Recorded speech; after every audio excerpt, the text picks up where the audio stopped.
యేసుక్రీస్తు తన పూర్వజన్మలో ఎలీసియస్. యేసుక్రీస్తు చాలా వరకు తన పరిపూర్ణత్వాన్ని తన పూర్వపు జన్మ అయిన ఎలీసియస్గా ఉన్నప్పుడు సిద్ధింపచేసుకున్నాడు. ఆయన గత జన్మలో ఎలీసియస్ అని, యేసు గురువైన జాన్ ద బాప్టిస్ట్ తన గత జన్మలో ఎలైజా అని నాకు ఖచ్చితంగా తెలుసు. ఎలీసియస్ తరువాతి జన్మ అయిన యేసుని గురించి కొన్ని వందల సంవత్సరాలకు పూర్వమే ముందుగా చెప్పారు. ఎందుకంటే దేవుడి దివ్య ప్రణాళికను నెరవేర్చడం ఆయనకు నిర్దేశించబడింది. ఆ భవిష్యవాణిని గురించి క్రీస్తు రాకను 8 శతాబ్దాలకు ముందు ఇస్సయ్యా పుస్తకంలో చెప్పారు. కాబట్టి దేవుడే తనంత తాను ఒక సూచనను ఇస్తాడు. చూడండి, ఒక కన్య గర్భం ధరిస్తుంది, ఒక కొడుకుని కంటుంది, అతన్ని ఇమ్మానుయేల్ అని పిలుస్తుంది. సెయింట్ మాథ్యూ క్రీస్తు జననపు సందర్భాన్ని నమోదు చేస్తూ అంటాడు, ఇప్పుడు ఇదంతా ఇక్కడ జరిగింది. దృష్టల ద్వారా దేవుడు పలికింది నేడు నెరవేరింది.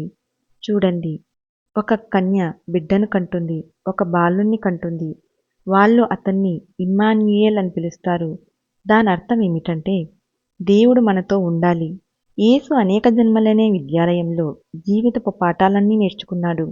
భౌతిక చేతన మీద తనకున్న సంపూర్ణ విజయాన్ని ప్రదర్శించాడు.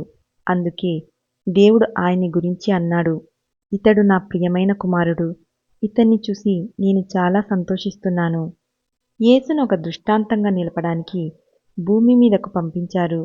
ఆయన్ని చూసి దేవుడి మిగిలిన పిల్లలు కూడా ఈ ప్రపంచపు అజ్ఞానాన్ని ఎలా జయించాలో తెలుసుకోవాలని. ఎంత మహనీయుడైనప్పటికీ యేసు అనుకువతో ఉన్నాడు. నా తండ్రి నాకు చెప్పింది తప్ప నా అంతగా నేనేమీ చెయ్యను.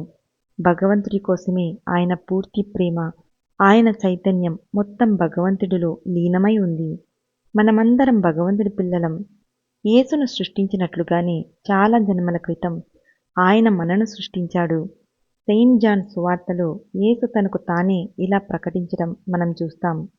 మీ ధర్మాలలో ఇది రాసి ఉందని మీకు తెలియదా? నేను అంటాను, మీరు దేవుళ్ళని. యేసు భగవంతుడి ప్రతిరూపంగా తయారయ్యాడు. మనం కూడా అంతే. ఆయన అజ్ఞానాన్ని జయించాడు. అదేవిధంగా మనని కూడా చేయమని చూపడానికి. ఈ జన్మలో మీరు మాయను జయిస్తే మీరు దేవుడి దగ్గరకు తిరిగి వెళతారు. మరింక పునర్జన్మను ఎత్తనవసరం లేదు. జయించిన వాణ్ణి నా దేవుడి మందిరంలో ఒక స్తంభాన్ని చేస్తాను. అతడింక బయటికి వెళ్ళవలసిన అవసరం లేదు. కానీ యేసు మళ్ళీ వస్తాడా? తాత్వికంగా చెప్పాలంటే ఆయన ఇప్పటికే సర్వవ్యాపి.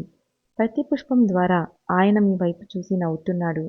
అంతరిక్షంలోని అణువులోనూ తన విశ్వ శరీరాన్ని ఆయన అనుభూతి పొందుతున్నాడు. గాలికున్న ప్రతి కదలిక యేసు శ్వాసను శ్వాసిస్తుంది. దివ్యక్రీస్తు చైతన్యం అనగా కూటస్థ చైతన్యంతో ఏకమవడం ద్వారా అన్ని జీవాలలోనూ ఆయన మూర్తిభవించాడు. మీకే కనుక చూసే కళ్ళుంటే సృష్టి అంతా ఆయనకు పట్టం కట్టిందని చూస్తారు. యేసు మాదిరిగా విముక్తుడైన వాడు పరమాత్మతో ఏకమవుతాడు. అయినా అతడు తన వ్యక్తిత్వాన్ని నిలుపుకొని ఉంటాడు. ఎందుకంటే ఒకసారి భగవంతుడు మానవుణ్ణి సృష్టించాక ఆ మానవుడికి సంబంధించిన శాశ్వతమైన రికార్డుని తన విశ్వచేతనలో ఉంచుతాడు. ప్రతి జీవి తాలూకు ప్రతి ఆలోచన, పని ఆ భగవత్ చైతన్యంలో నమోదై ఉంటాయి.